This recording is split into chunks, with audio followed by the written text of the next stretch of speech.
Hello guys, সবাই কেমন আছো? আশা করি সবাই ভালো আছো। তো আজ সানডে, আজ রথযাত্রা 2024। সো আমি রথযাত্রায় যাব বলে রেডি হয়ে বসে আছি। কখন 3:30 বাজবে সেই অপেক্ষায়। তো তার জন্য কখন থেকে অপেক্ষা করে আছি, কারণ 3:30টার আগে দিদি বের হবে না। দুই দিদির সাথে চলে যাব রথযাত্রায়। অপেক্ষা করতে করতে আমার মুড একদম অফ হয়ে যাচ্ছে। কখন তারা বের হবে, কখন ফোন দেবে সেই আশায় বসে আছি। দিদি ফোন দিয়ে ফেলেছে, আমি রেডি হয়ে এখন বের হয়ে যাব রথযাত্রায় যাওয়ার জন্য। রথযাত্রা সেই ছোটোবেলার থেকে আমাদের একটা বড় ট্র্যাডিশন। এটা একটা ধর্মীয় অনেক ভালো একটা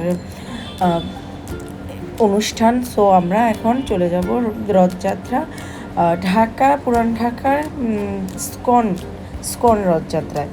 তো আমি বের হয়ে গিয়েছি, এখন দিদির সাথে রাস্তায় দেখা হয়ে গিয়েছে, ও চলে এসেছে। এখন চলে যাব রথযাত্রায়। আমরা এখন চলে গিয়েছি সালাউদ্দিন হসপিটালের পাশে পুরান ঢাকায়। তো অনেক ভিড়, রাস্তাঘাটে মানুষের অভাব নেই, এত এত মানুষ। এখন আমরা কিভাবে রথ টান দেওয়া আমাদের একটা ট্র্যাডিশন। তো এত মানুষের ভিড়ে কি করে যে রথ টান দিব সে চিন্তায় একদম নাজেহাল হয়ে গিয়েছি। তো এখন রথযাত্রায় মানুষের ভিড়, রথ তো টান দিতেই হবে। অপেক্ষা করছি কখন আসল রথ চলে আসবে। অনেকে নাচানাচি গান বাজনা হচ্ছে, খুব ভালো লাগছে, কিন্তু অনেক গরম ছিল, টায়ার্ড হয়ে গিয়েছিলাম একদম। অনেকে অনেক সুন্দর করে সেজে গুজে রথ টান দেওয়ার জন্য চলে এসেছে। এত এত ভিড়ের মাঝে আমরাও রেডি রথ টান দেওয়ার জন্য। তো রথ চলে এসেছে, আমরা কোনো রকম টান দিতে পেরেছি। কিন্তু আমাদের যে ধর্মীয় ট্রেডিশন আছে, চিনি কলা দিতে হয় ভগবানকে, সেটা দিতে পারিনি। তাই আমাদের খুব মনটা খারাপ হয়ে গিয়েছে, এত ভিড়ের মাঝে চিনি কলা দিতে পারিনি। এখন আমরা জগন্নাথ দেব চলে এসেছে রথে করে, কখন চিনি কলা দিতে পারিনি। তো আমরা এখন চলে যাচ্ছি আরেক জায়গায়। তার আগে একটু আইসক্রিম খেয়ে নিচ্ছি, রিক্সা করে চলে যাচ্ছি শাঁখারি বাজার। ওইখানে গিয়ে রথ টান দিয়ে চিনি কলা দেওয়ার জন্য। তো পৌঁছে গেছি শাঁখারি বাজার। শাঁখারি বাজারে পৌঁছে যাওয়ার পরে দেখি এখানেও সেই একই অবস্থা, ভিড়ের শেষ নেই, সবাই অনেক সুন্দর করে সেজেছে। এই ট্র্যাডিশনটা খুবই ভালো লাগে, মানে সবাই জগন্নাথ দেবের মতো সাজুগুজু করে নাচানাচি করে। এটা আমাদের এমন একটা ট্র্যাডিশন, জগন্নাথ দেব যাবে মাসির বাড়ি। তো সবাই সেজে গুজে রথে করে ভগবানকে নিয়ে যাবে রথ সাজানোর জন্য, ভগবানকে রথে ওঠানোর জন্য অনেক সুন্দর করে সাজিয়ে নিয়ে যাচ্ছে।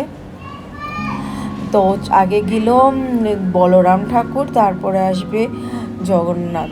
এই তো জগন্নাথ দেব চলে এসেছে, সরি এটা সুভদ্রা মা। চলে এসেছে সুভদ্রা মা, তারপরে চলে এসেছে জগন্নাথ দেব।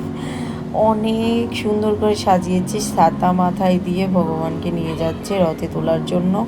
ভগবানের এই দৃশ্য দেখে সত্যিই মনটা ভরে গেল।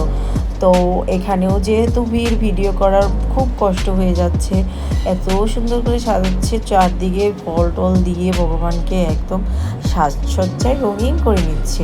তো এখানে রথ টান দিয়ে চিনিকলা দিয়ে চলে যাচ্ছি। তো যাওয়ার পথে দেখলাম রাস্তায় অনেক ছোট ছোট রথ, কি যে ভালো লাগছে এত সুন্দর রথ দেখে। তারপরে এখানে ভিডিও করে নিলাম। শাঁখারি বাজার একটু ফাঁকা হয়েছে, রথ নিয়ে চলে গেছে। আমরা আস্তে আস্তে বাসার দিকে রওনা দিচ্ছি। তো হঠাৎ করে কোথাও কোনো মেলা দেখতে না পেয়ে মনটা একদম খারাপ হয়ে গেল। তো যাচ্ছি, যাওয়ার পথে দেখলাম একটা মেলা। তাঁতিবাজার দিয়ে যখন বের হয়ে যাব তখনই দেখি সুন্দর একটি মেলা বসে এসেছে। কি যে সুন্দর মেলা, আমি তো অবাক। আমার একটু মনটা খারাপ হয়ে গিয়েছিল যে রথে আসলাম, মেলা পেলাম না, তা কখনো হয়? তো তাঁতিবাজারও দেখি রথ, ঢাকার পুরান ঢাকায় এত এত রথ, আমি তো অবাক যে এবার বাড়ি ছিলাম না বলে যে মনটা খারাপ ছিল, রথের মজাটাই মনে হয় পেলাম না।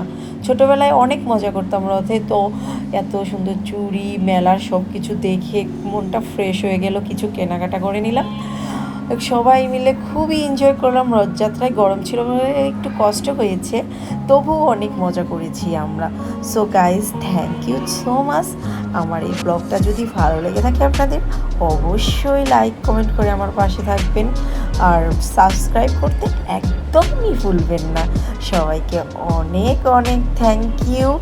আর আমার পাশে থেকে অবশ্যই আমার ব্লগগুলো সবসময় দেখবেন। দেখলে হয়তো আমি নতুন ব্লগার, আপনাদের খুব ভালো লাগবে। খুব একটা ভালো ভিডিও করতে পারি না, কিন্তু চেষ্টা করি ভিডিও করার জন্য। তো মেলা শেষ করে এখন আমরা চলে যাব বাড়ি। তো মেলার এত এত এত মেলা, আমি ভিডিও করে একদম করতে পারছি না, এতগুলো দোকান বসেছে। তো গাইস, সবাইকে থ্যাংক ফর ওয়াচিং। সবাই ভালো থাকেন, সুস্থ রাখেন। Bye bye.